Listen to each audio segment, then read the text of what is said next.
Hi friends, இன்றைக்கி வெள்ளிக்கிழமை. வழக்கம் போல் நேரமாக எழுந்திரிச்சு கொஞ்ச நேரம் வாக்கிங் போயிட்டு வந்து தலை குளிச்சுட்டு அப்புறம் வாசல்லாம் கூட்ட ஆரம்பிச்சிட்டாங்க. ஆனால் வாசலுக்கு சாணி தெளிக்கல, கொஞ்சம் டைம் ஆகிடுச்சு. சரின்ட்டு போய் சாமி கும்பிட்டுட்டு அதுக்கப்புறம் ரசாங்க பொடி பற்ற வச்சிட்டேன். பத்தியோ இல்லைனா கம்ப்யூட்டர் சாம்பிராணியோ வீட்டில் பற்ற வச்சோம் அப்படின்னா மனசு கொஞ்சம் நிறைவாக இருக்கும். இதெல்லாம் செஞ்சால் தான் வீடு அன்றைக்கி வெள்ளிக்கிழமை மாதிரியே எனக்கு தோணுங்க. இன்றைக்கி புடலங்காய் பொரியல், வாழைப்பூ பொரியல், அது கூட ரசம், மதியத்துக்கு சாதம் தாங்க.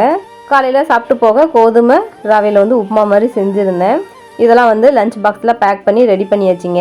ஏன்னா தான் 4 மணிக்கு எழுந்திரிச்சு கடகடன்னு நம்ம வேலையை நம்ம முடிச்சா கூட இந்த குழந்தைங்கள ஸ்கூல் அனுப்புறதுக்குள்ளே போதும் ஆயிடுங்க.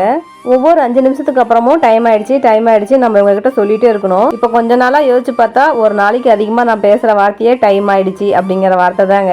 அந்த மாதிரி ஒரு நாளைக்கு நீங்கள் எந்த வார்த்தையை அதிகமாக யூஸ் பண்ணுவீங்கன்னு சொல்லிட்டு கமெண்ட் பாக்ஸில் கமெண்ட் பண்ணுங்கள். அப்படிலாம் சொல்லிகிட்டே இருந்தால் தான் டைமுக்கு இவங்களை ஸ்கூல் அனுப்ப முடியுதுங்க. நம்ம ஸ்கூல் போகும்போது கூட இவ்வளோ பரபரப்பாக போனதில்லை, ஆனால் இவங்கள ஸ்கூல் அனுப்புறதுக்குள்ளே போதும் ஆயிடுதுங்க.